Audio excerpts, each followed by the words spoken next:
नए जो क्रिमिनल कवानीन बनाए गए हैं, इस सिलसिले में बाज़ाब्ता तौर पर जम्मू कश्मीर में इसे इम्प्लीमेंट करने के हवाले से एक कमेटी तश्कील दी गई है, जिसकी सरबराही चीफ सेक्रेटरी जम्मू कश्मीर के अतुल कुमार डुल्लू करेंगे और उसके साथ साथ ही 9 मेंबरों पर मुश्तमिल ये टीम होगी, कमेटी होगी। जम्मू कश्मीर में 9 रुकनी पैनल जो है वो तश्कील दी गई है। जो 3 क्रिमिनल लाज बनाए गए हैं, इस सिलसिले में उन्हें जम्मू कश्मीर के अंदर इम्प्लीमेंट करना है।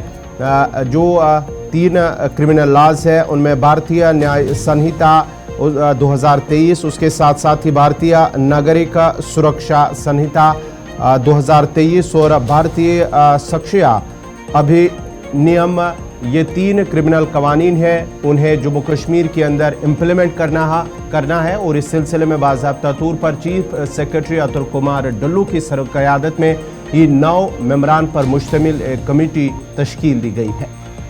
पूरे मुल्क के अंदर आपको याद होगा खुद वज़ीर दाखिला दौरे कर रहे थे और मुलाकातों का सिलसिला भी हो रहा था। किस स्टेट और किस यूटी के अंदर ये कानून कैसे नाफिज किए जाएंगे, इस पर तफसीली गौर व खौर किया जा रहा था।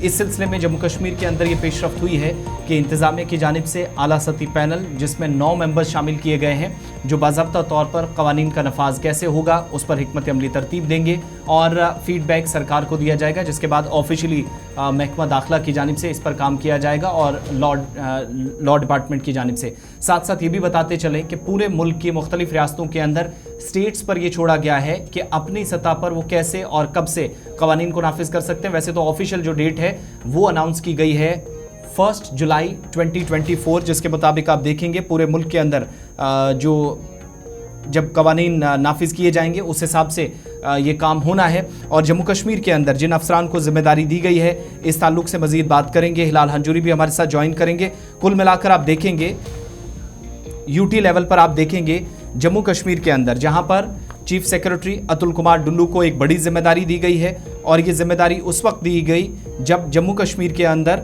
अभी इन कवानीन का इतलाक होना है या इनको नाफिज किया जाना है। तो जिन लोगों को जिम्मेदारियां दी गई हैं वो भी नाम आपको बताते चलें। चीफ सेक्रेटरी के अलावा जो खुद इसके चेयरमैन बनाए गए हैं, प्रिंसिपल सेक्रेटरी होम डिपार्टमेंट के director general of police Jammu Kashmir, जो कि मेंबर होंगे इस पैनल का, जो 9 रुकनी पैनल बनाया गया है। इसके अलावा जम्मू कश्मीर जो एडीजीपी लेवल के निचले लेवल के जो ऑफिसर्स होंगे वो इसमें शामिल नहीं होने चाहिए। Director general of police prison Jammu Kashmir, director general of prosecution Jammu Kashmir, secretary department of law, justice and parliamentary affairs, judicial officer जिनको डिपार्टमेंट ऑफ लॉ या महकमा कानून की जानिब से इनको बाज़ाब्ता तौर पर जिम्मेदारी दी जाएगी। और इसके अलावा हाई कोर्ट जम्मू कश्मीर और लद्दाख के साथ मुशावरत करने के बाद इन मेंबर्स को ये जो लॉ डिपार्टमेंट ने लगाने हैं उनकी नियुक्तियां होंगी, उनकी तैनाती की जाएगी। और इसके अलावा फॉरेंसिक साइंस लेबॉरेटरी जम्मू और कश्मीर जो इसके मेंबर्स होंगे, जो इसके डायरेक्टर हैं लेबॉरेटरी के, उनको भी जिम्मेदारी दी गई है।